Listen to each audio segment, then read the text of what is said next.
दोस्तों, अक्सर आपने हमारे वीडियोस में हमें बोलते हुए सुना होगा कि धारीदार सांपों को लोग करैत समझते हैं और उन्हें मारने का प्रयास करते हैं।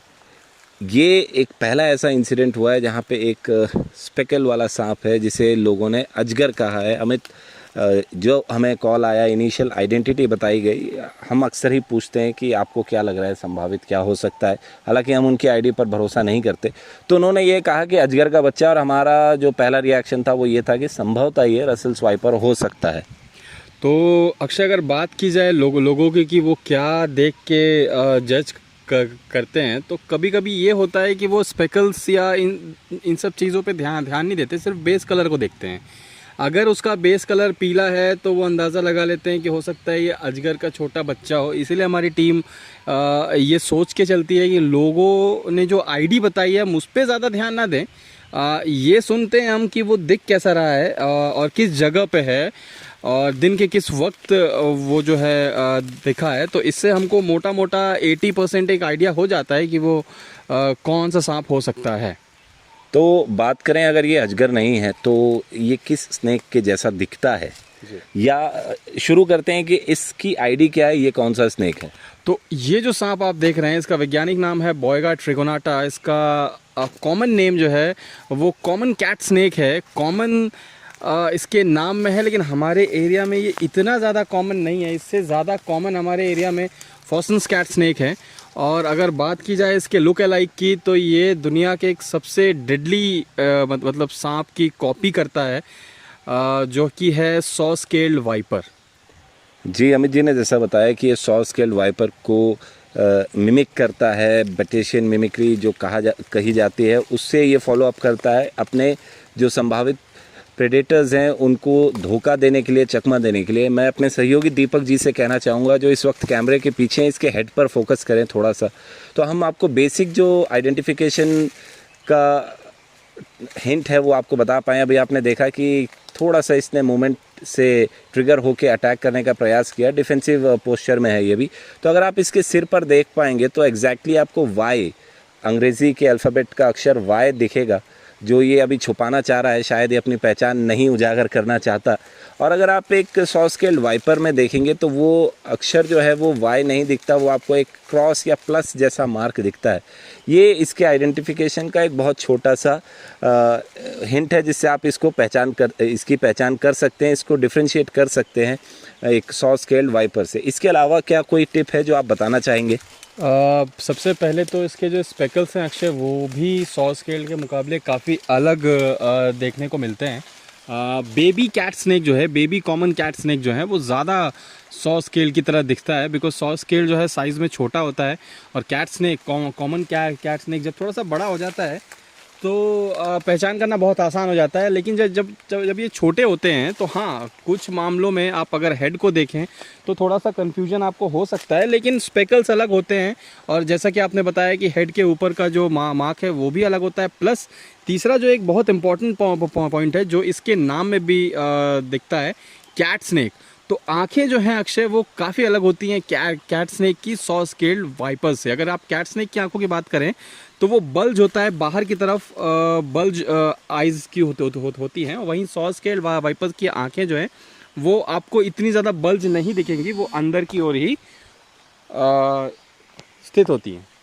तो जैसा अमित आपने देखा कि ये काफ़ी ज़्यादा डिफेंसिव है। हो सकता है ये छोटा है अभी उम्र में, और साइज़ भी इसका काफ़ी कम है, तो इस कारण ये ज़्यादा प्रोटेक्टिव है ख़ुद को लेकर।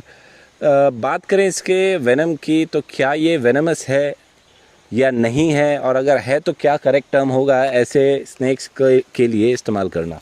जी, जहर तो इसमें है, लेकिन माइल्ड है। इसलिए हम जो टर्म यूज़ करते हैं वो यूज़ करते हैं माइल्डली वेनमस। जंगल में या प्रकृति में जीवों को अपने जिस प्रकार के शिकार उनके होते हैं, उनके शिकारों को सबड्यू करने के लिए, उनको मारने के लिए पर्याप्त औजार जो है प्रकृति ने दिए हैं। तो इसके जो शिकार होते हैं उनको उनकी जान लेने के लिए या पकड़ने के लिए बहुत ज़्यादा मात्रा में जहर की आवश्यकता नहीं होती। जितनी होनी चाहिए उतना इसके पास है। अगर देखा जाए इंसानों पे इसके जहर का क्या असर होता है, तो लीथल तो नहीं कहेंगे, लेकिन कई बार इंसानों पे इसका अनप्रिडिक्टेबल असर देखा गया है, क्योंकि इंसान टू इंसान जो है हमारा शरीर अलग होता है, जहर के प्रति हमारे शरीर का रिएक्शन अलग होता है, तो कई बार हमको अलग रिजल्ट्स देखने को मिलते हैं।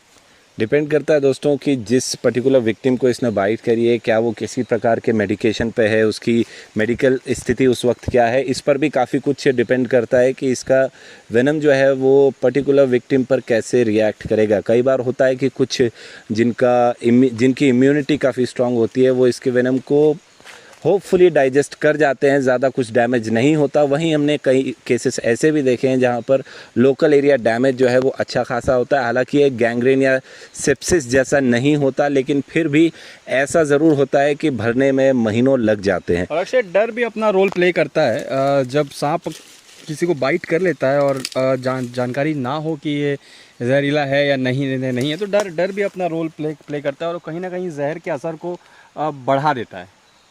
तो आपकी लोगों को क्या सलाह होगी अगर कैट स्नेक वो आइडेंटिफाई कर भी लेते हैं कि उनके घर पर कैट स्नेक निकला है, आपने पूरी जानकारी उनको पहले से दे रखी है कि ये माइल्डली वेनमस है, ज़्यादा बाइट का असर नहीं होगा, तो क्या वो इसे खुद से रेस्क्यू कर सकते हैं, या आपकी क्या सलाह होगी अगर बाग बगीचे में उनके घर पर ये निकल आए तो जैसा कि टीम एजियन ने हमेशा से ही लोगों को यही बताने का प्रयास किया है कि आपके घर के आसपास या आपके घर पे किसी भी प्रकार का कोई भी सांप निकलता है, चाहे वो विषैला हो चाहे विषहीन हो, किसी भी सांप को आप खुद से टच करने का या उसको निकालने का प्रयास या मारने का प्रयास ना करें।